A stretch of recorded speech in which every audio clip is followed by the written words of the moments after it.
Good evening and welcome to our ongoing Zoom support group called The Resilient Single Mother. It is very challenging at the best of times for parents to raise children, in particular to calm them down when they're going through a problem.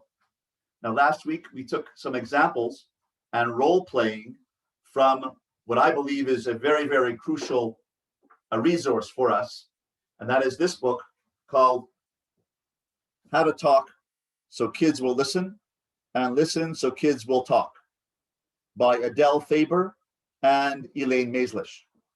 And this book is geared for dialogues between parents and elementary school children, small children. Many of us have teenagers, and so tonight we're going to go into this book, some examples of how to talk so teens will listen and listen so teens will talk. Now, the principles of both these books apply across the board. And I believe that the technique and the concept of emotional support applies across the board in life. Emotional support for friends, emotional support for siblings, emotional support for children, emotional support for parents, neighbors. The same principles, whether they're talking about children or talking about teenagers, the principles are the same. And therefore, I think it's very instructive and very helpful for all of us to work on this. And we did do it last week in the dialogue with small children. We're going to carry on with the dialogue with older children. And if we gain these greater skills, resources, tools, techniques of how to deal with children and how to deal with the emotional ups and downs of children, of teenagers, we are going to be more adept at developing a stronger relationship with our own children. And that's the goal. Now, I just want to say that to acknowledge today, my Rebbe and mentor, Rabbi Abraham J. Twersky, Zecher Tzadik Livracha, was nifter. And it's a great impact on me as a student of his and a colleague of his, a junior colleague of his. We did a lot of work together, him and I. And I was thinking about him today, that his approach to life was an approach of self-esteem, of enhancing self-esteem. And I believe that these dialogues in carrying on his work help us understand that we can give emotional support and give guidance to children while maintaining their self-esteem. And self-esteem means maintaining their ability to have free will, to choose correctly and to choose on their own, to make good choices. And when we criticize or judge or lose it or get angry with our children, we are squashing their sense of self, squashing their self-esteem. Now, I know and I understand very well that we, as single parents, are under stress. We are trying to raise a family. We're trying to support ourselves, support our children, pay tuitions, run a Shabbos table. So we ourselves are under pressure. So therefore, all the more so, how we can learn new techniques to be able to calm ourselves, be emotionally in touch with ourselves, and masters of ourselves, our own emotional needs. And that was the first number of 2 or 3 or 4 first Zoom sessions that we did together. And if you haven't listened to them yet, please do. They're on the YouTube channel.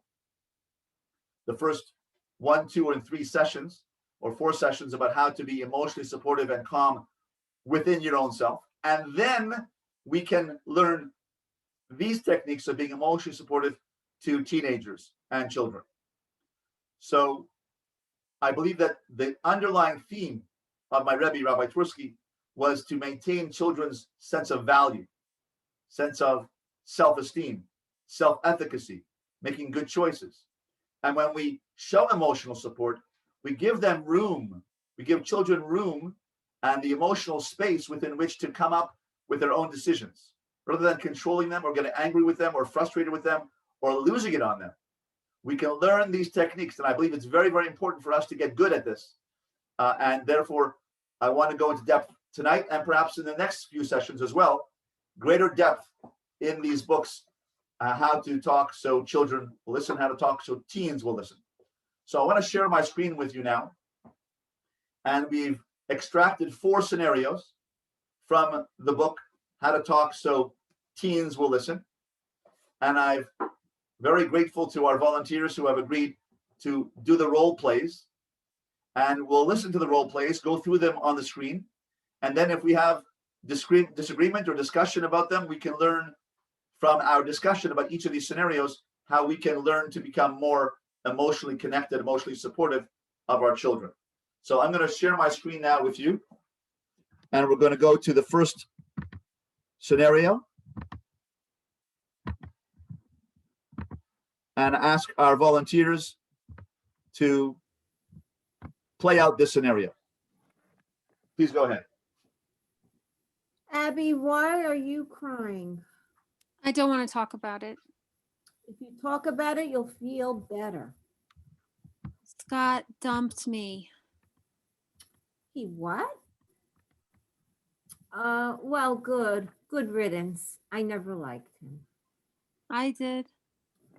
Honey, forget about him. You'll have plenty of other boyfriends. That's what you think. Now, in this scenario, mother is trying to calm the child down.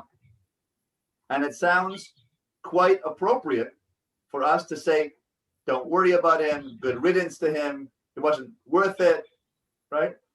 But the problem with that is that we're not really being emotionally supportive here. We're just dismissing our feelings, say, forget about him. We're not speaking about the real elephant in the room. The elephant in the room is that she's upset. It doesn't matter what the outcome is. We're talking here about the process of being there for our child. And therefore, the fact that the relationship ended, and this could happen in our circles, where someone is dating for 3 dates or 4 dates or 5 dates or 9 dates or 10 dates, and the shidduch may not go further. And let's say a girl or a boy was expecting it to go to engagement and it didn't happen. And the letdown and the hurt and the pain of investing so much emotional energy into a relationship, hoping it would turn out to marriage, thinking it would turn out to engagement and marriage, and it didn't happen, is devastating. So for the child or the mother to say, he wasn't worth it, I knew it wasn't going to be good, we think that's going to be helpful, but really that's not helping the child process the pain. So what we need to do here is to get good at processing pain and being there emotionally for our child. Let's try the right side and see whether there's a different way to do it. Abby, something is making you unhappy. Scott dumped me. No wonder you're so upset. I should have seen it coming. He was always flirting with other girls. That could hurt. It did, but I kept telling myself that I was the only one he really liked. You wanted so much to believe it. Yeah, but it wasn't true. Anyway, he's not the kind of person I want for a husband. Now, mom can't take away Abby's pain, but by helping with your life experience, mother has more life experience than a 20-year-old daughter who's going in the process of dating and shidduchim. By helping her put her thoughts and feelings into words, she helps her daughter deal with reality and gather the courage to move on. Now, what I like very much in this dialogue, even though it's a role play, is that the empathy, the voice of the mother was very warm and sincere and embracing. And I could tell that even in the role play, the daughter was warming to the mother's gentle, embracing tone.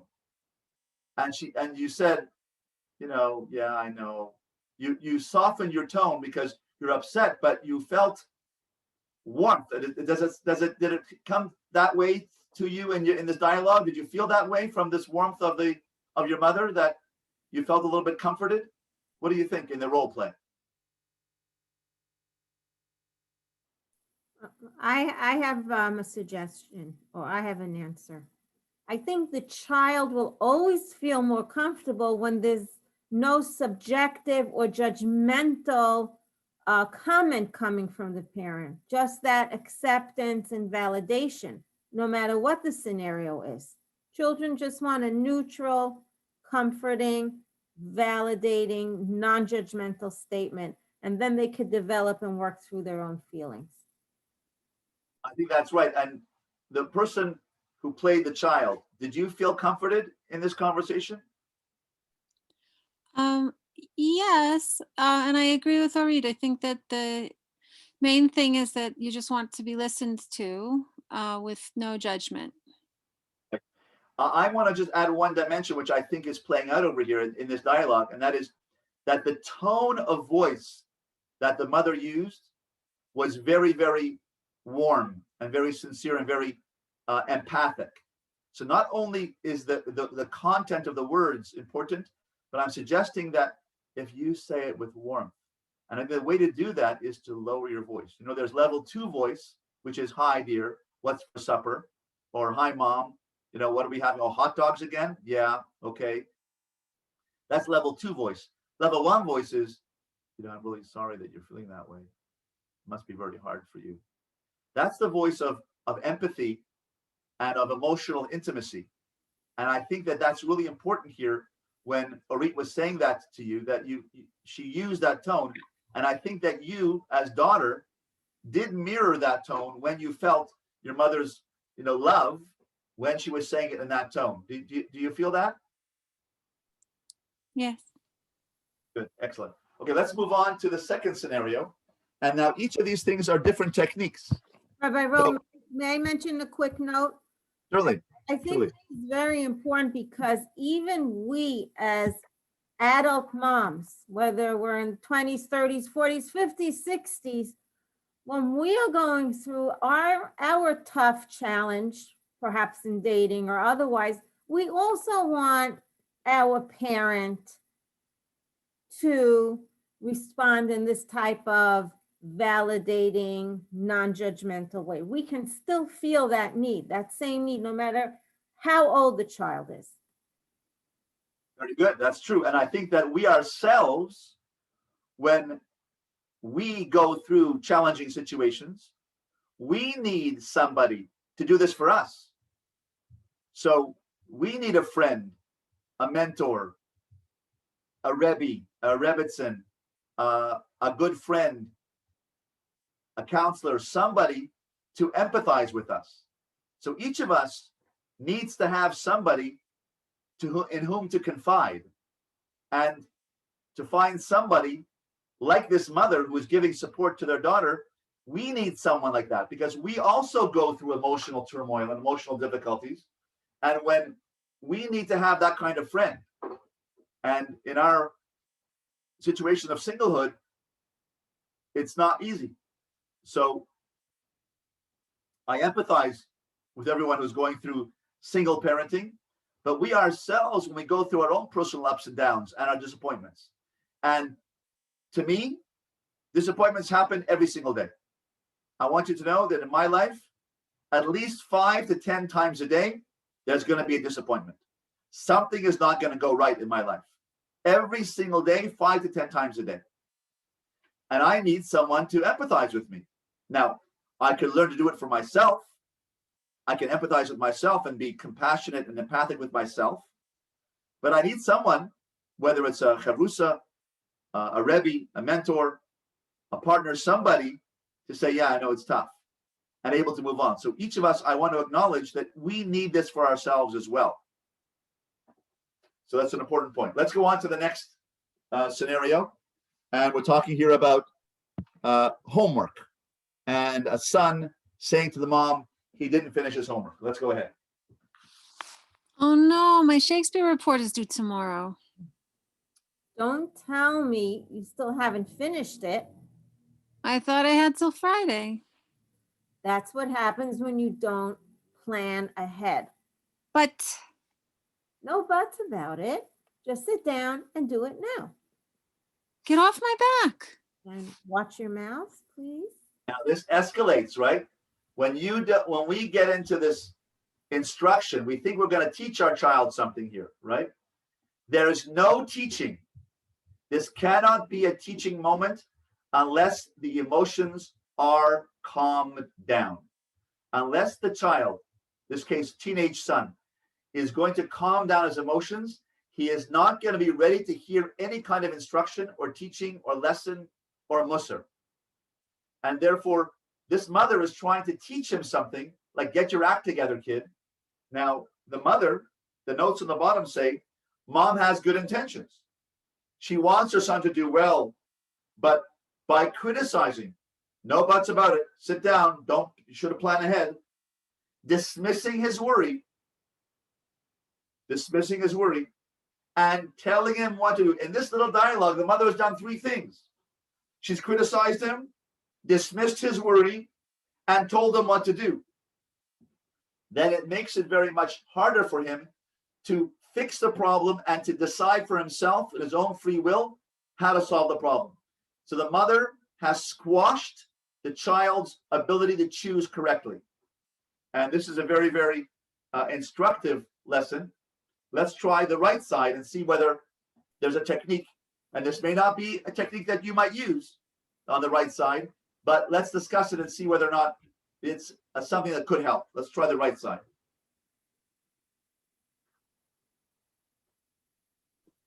Oh no, my Shakespeare report is due tomorrow. Oh, And I'm only half done. And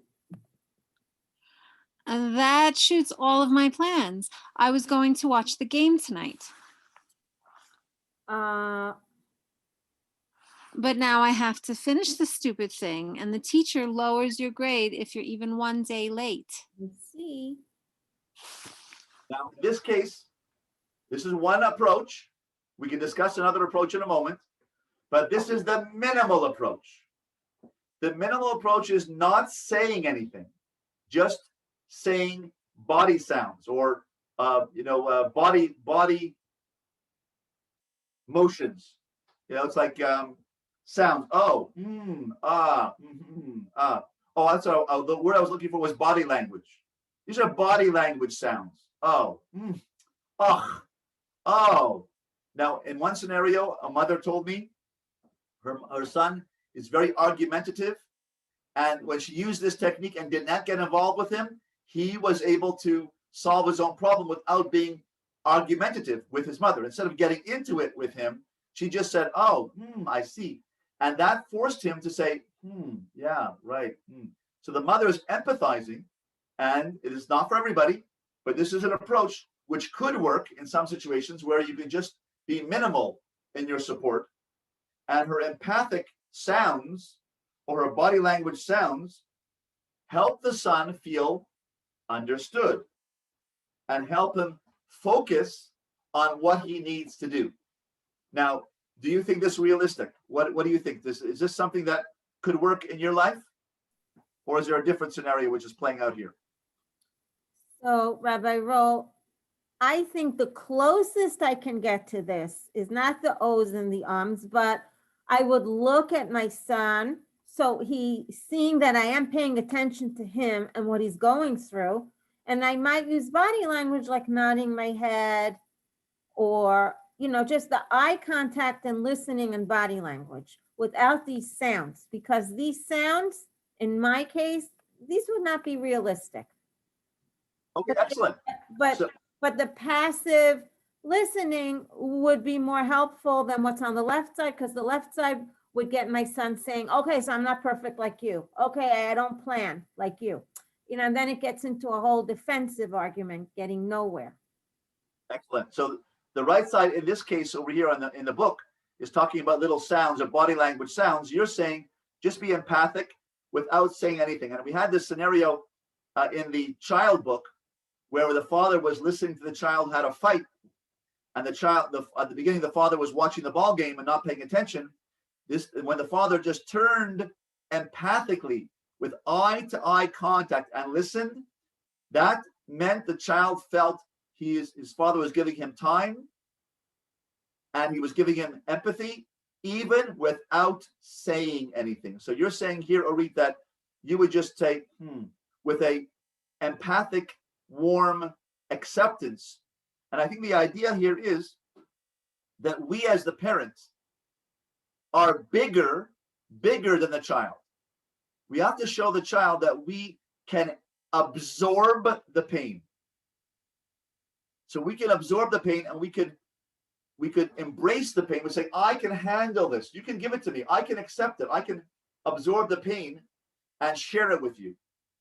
So I think that's a very good point, that sometimes wouldn't work, but just being empathic with a body language or a look or a glance or a warm, empathic, nodding of the head, that could also be very, very powerful, and a very, very good other ha'ara. So these are only ideas and concepts, but not all of them will work. But sometimes you have to experiment, and that's why what I'm doing here is we're sharing with everyone different techniques in your toolbox that might work. Not all the techniques will work, but we need to add into our resource toolbox different scenarios, different resources and techniques which could possibly work, and you pull them out of your toolbox when they're called upon, they're called for. Let's try scenario number 3.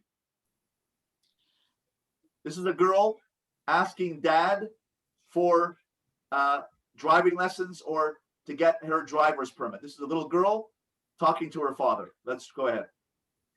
Dad, when are you going to teach me to drive? I told you when you're old enough. I'm 15. Exactly, which means you're too young to get a learner's permit. Kim's father's teaching her, She's 16. but her father started teaching her when she was 15. He is not me. Now, this is very, very usual, right? We say, well, that family does this. Why can't we have that, right? So we often say, they're not us. They're them and we're us. And that's it, right? Well, that's true. That is true. They're them and we are us. But that's not empathy. So when, in this case, the father is arguing the facts. And empathy and emotional support is not arguing the facts. The white elephant in the room is the emotions behind the facts. And when we are training ourselves now, we're learning ourselves, growing in our insight and emotional intelligence to give emotional support to children and teenagers. We are learning that we look through the facts, look beyond the facts, read between the lines, and see what the child is actually saying and empathize with the feelings. So in this case, when dad responds with a child's unreasonable request, you cannot drive at 15. That's unreasonable, right? But you're not going to argue the facts because the child's going to get exasperated and be angry at you. So the next time when a child has a problem, she won't come to you. So you want to leave the channels of communication open by being empathic, but don't argue the facts. So in this case, the father will say, you're 15, you're not 16. Kim's 16, you're out of the ballpark, you lose.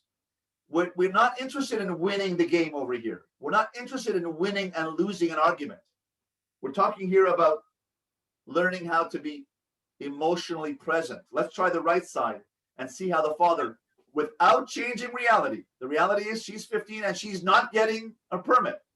How can you deal with that white elephant of the frustration and pain of this child? Let's try the right side. Dad, when are you going to teach me to drive? Sounds like you can't wait to get started. Kim's father taught her when she was 15. And you wish I didn't take the age requirement so seriously. That's right. If you had your way, you'd have your learner's permit right now.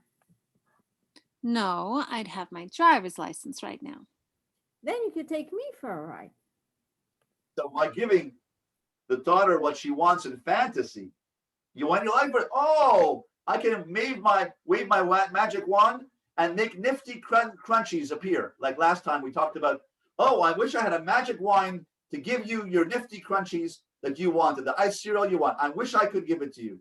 So giving the child the wish, whether it's a toddler or a child or a teenager, in fantasy, I wish I could do that for you, means that I want to do it for you. But unfortunately, reality does not allow us. And that it makes it easier for her to accept reality. So this is understanding that and how it's a very, very interesting technique with a father. The first time the child said, "Dad, when are you going to teach me?" He said, "Sounds like you can't wait to get started." He wasn't talking about the facts. He was talking about her needs. I want to get my permit. I see you really want to get started. So the technique here is we need to get adept and good at reading what is the child emoting here. What are they really after over here? That's reading between the lines. This applies in any situation, whether it's a sibling who's talking to you, or a parent who's talking to you, or a child, or a friend, or a neighbor, or a client. It applies across the board, not only with children, but also in any interpersonal relationship. If we learn this art, we are going to get good at being there for people. And I believe it's very, very helpful and instructive. Let's move to the last scenario, number 4. And this is where a child is trying to pressure the mother to letting him go somewhere when she feels no. And we often take the path of least resistance and try to give in and make our children happy, right? But this is not the right approach, because we as single parents and as any parents, we need to have boundaries. Yeah. And we can't give in on our boundaries and our judgment and our values just because the child's complaining or the child is a child of a single parent family. Well, we'll give in. We'll give them the benefit of the doubt. We'll give them a lollipop. No, we have to be able to maintain empathy at the same time maintaining boundaries. Let's see what happens in these two scenarios. Mom, you gotta let me go on the bike trip. My ankle is much better, No, it isn't. It's still swollen. but it doesn't hurt anymore. I still don't think it's a good idea. You know what the doctor said. But all my friends are going. Please trust me. I'll take it easy. I'll pace myself. Well, if you're really careful. Thanks, Mom. You're the best. So this mother, look at her face. She is unhappy. She's giving in, but she's very unhappy. She's going against her better judgment by being manipulated or railroaded by the child to make her son happy and avoid an argument. So she goes against her better judgment. She drops her values because she wants to be a good mom and be loving. But actually, we need to hold on to our values and our principles when necessary, and say, no, I'm sorry, I can't let you do that.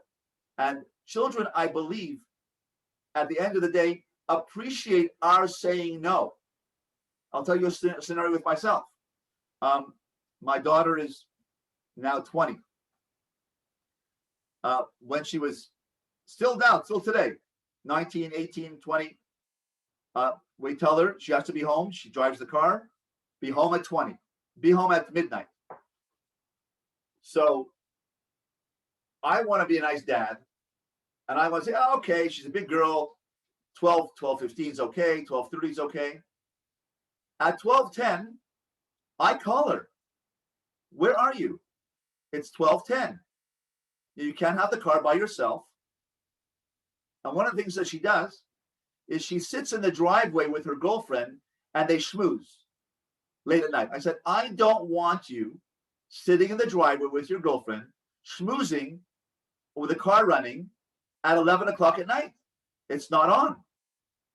What's wrong with it? I don't want you doing it in my driveway. I don't want you doing it in her driveway, because you're open to, the world. And there's a dangerous situation. You can't sit out there schmoozing in a car, two girls by themselves. It's not on. So when I say I draw a boundary, I want to be a nice dad and say, sure, that'll be a good time, we're schmoozing. No, this is my standard. But when I do that, she says, thanks for caring about me, Dad. Or when I said to her, it's 12:10 or 12:30, I thought it would be a good idea to leave her be and let her come 12:30, be a permissive, open-minded, loving dad. She said to me, "Oh, Dad, thank you for caring about me, Abba. Thank you. 12:10, got to be home. You're not allowed to be, I don't care how old you are. Single girl is not allowed to be out after midnight. I need to know where you are. I need to know that." So I am, and I battled with myself internally. Should I be makpid on this? Should I demand her to be at home? Do I want to be a nagging father? And I said to myself, no, I have to draw the line. So we as parents have to draw the line. And I believe that the children need that kind of boundary, and they appreciate it. We have to control the well-being of our children, and we have wisdom that they don't have. We have years of experience on them that they don't have. And we're allowed, and it's necessary for us to draw limits and boundaries. Do not be afraid to stand up for what you believe in. Let's try the right side. Mom, you gotta let me go on the bike trip. My ankle is much better. I wish I could say yes. The problem is it's still swollen. But it doesn't hurt anymore. And besides, all my friends are going. And you're stuck in the house. That's rough. And I missed out on the track meet last week. Boy, will you be glad when your ankle is healed? Oh, right now, doctor's orders are to rest it as much as possible until the swelling is gone. This sucks. Yeah, that's a good line. That's what we hear. By showing empathy for her son's predicament, mom makes it a little easier for him to accept her firm limits. But she said, no, I am not giving in. You're not going. Because your health comes first, even though you think that this is going to be better for you. You want to go with all your buddies. I'm sorry. Short-term pain for long-term gain. You're not going to go. So here we have to draw limits. And the children at the end of the day will accept and love us and appreciate our limits, because that's a boundary that I can contain them and I can love them. So it's okay to discipline. It's okay to draw limits. And we have to stand on our principles and not give in because I'm a single parent, I'm going to give in. No, we can't do that, right? We have to be empathic about the situation. But when you have a boundary, you have a limit. These are my values. These are our values. We can draw that boundary, that limit, and the children will appreciate that, because we are saying to them, I can take care of you.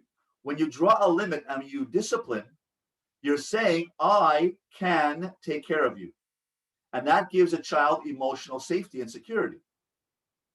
So permissiveness is not the correct approach. Being reasonable is okay. I like to try to say yes most of the time. I like to try to let my kids want to do things, so I say yes, 70% of the time, 80%, but 20% of the time I say no. This just doesn't sit well with me. No, you can't go, right? No, your foot is not healed yet. No, it's a wedding without masks. I'm not letting you go. Sorry, right? If they're not going to follow, rule regulations, I'm not letting you go. Oh, but my friends are going. I'm sorry, right? So at the end of the day, I believe that when we stand by our principles and values, we're teaching them that you have to stand up for your values, but you cannot be a pushover just because we are single parents. Stand up for what you believe in, right? At the same time, balance that with emotional support. You're going to have the correct balance. And this is an ongoing process. Learning the balance of emotional support of children and teenagers, and 20-year-olds and 22-year-olds who are dating, and children who are, about to start their own lives. That is an ongoing process of learning. Now, let me share with you one more insight. I just came back, Baruch Hashem, last week from my son's chasana. He got married to a girl, her name Sarah Fink, from Miami. And we flew out to Miami. We had the wedding, Baruch Hashem, Shabbat Brachas. And, as I walked to the chuppah with my son and my wife, I looked at my wife, as I do at all our children's weddings, and we nodded. And we said, this is the ultimate goal. Thank you. This is the ultimate goal. The ultimate goal is to take your child to the chuppah and to have them set up a Jewish home, a Torah home. So while we're in the midst of the raising children right now, it is hard. It is hard to be a single mother, raising a child, financing a home, working, juggling children, being at home alone for Shabbos, when you are home alone for Shabbos, especially COVID. It is hard now. But I want you to remember, have in mind this idea that we're on our way to destiny. The destiny of our job as parents, single parents, is to marry off the child successfully. So have in mind the ultimate goal. I believe that we have an ultimate goal in mind, that I am working toward preparing this child for marriage. I teach them emotional support. I draw limits and boundaries. I teach them midos and values. I have ups and downs with my child. I have ups and downs with finances. But look at the end product. Look at the destiny. Look at the goal. The goal of winning the game of life is to take this child to the chuppah. Mi'at Hashem. And our job as parents is to train them to be marriageable, to know how to have a conversation with a spouse, to know how to be emotionally supportive of a spouse. By being emotionally supportive of our child, we're teaching them emotional support in their relationships. So that's why it's so important. These books and these scenarios are so important for us, I believe, to teach our child to get ready for marriage. And whether the child's 6, we do with, when they're 5 and 6 in Gan, and the little girl is the Shabbos mommy. That's what we do. When we're 3 and 4 years old and 5 years old, we teach a child to be ready for marriage, to be a mommy. That's the Jewish way, the Torah way. We're getting a child at 3 and 4 and 5 years old to be the Shabbos mommy or to be the Shabbos tati, to get married one day. And that's our goal. So I want to give chizuk to everybody, including myself, because I have Mirz Hashem, another one to marry off, is that the end goal is to work toward training, teaching, guiding, disciplining, giving values and midas to our child, even though it's hard right now. But have in mind the end product. The end product is, I want to get to my child to a marriageable situation where they're successful in marriage, they have a good marriage, where they can be successful in emotional support with their spouse, and hang in there. Meaning, what I'm going to give you chizuk is hang in there, because all the things you are doing right now, there is a result. There is an end product. There is a destiny we're working toward. So I'm giving you chizuk, and myself as well. Hang in there.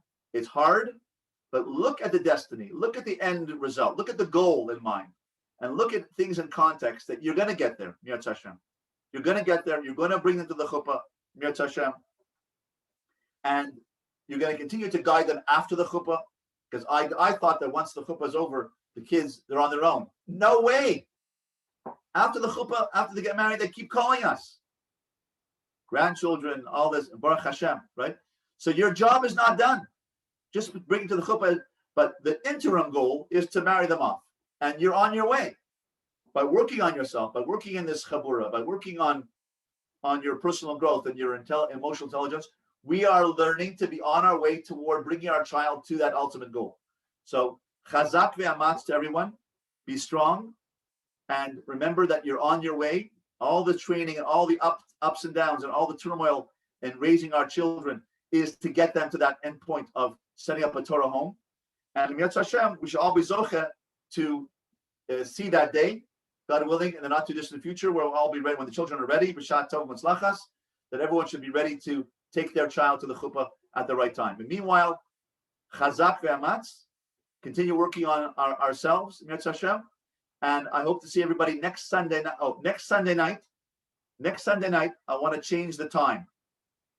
So those of us who are available, I'd like to do it at 5 o'clock on Sunday. Is that possible? Can you let me know? Can you give me an indication on the chat? Can you do 5 o'clock on Sunday? Let me see my responses. Yes, 5 p.m. Sunday is okay. Is everyone else? Yes? Eastern time, yes. 5 p.m. Eastern time on Sunday. So next Sunday, Mir Hashem, 5 p.m. And if we get some feedback to the sisters and sister to sister to other people who are in our network, let them know, please, that we're going to be meeting this coming Sunday at 5 p.m. Mir Hashem, and we will carry on with our continued work. We're going to carry on with more scenarios from this book, how to talk so teens will listen. And please write to me and let me know other ideas and thoughts that you might have to bring up in terms of what issues you want to work on, whether it's with children, whether it's on a personal level. Please write to me at yisraelroll@gmail.com and let me know your thoughts and topics that you'd like to discuss, and we will raise them in our next sessions. Thank you so much and have a wonderful evening. Good night. Laila Tov. Thank you, Rabbi Roll. Good night, everyone. Good night.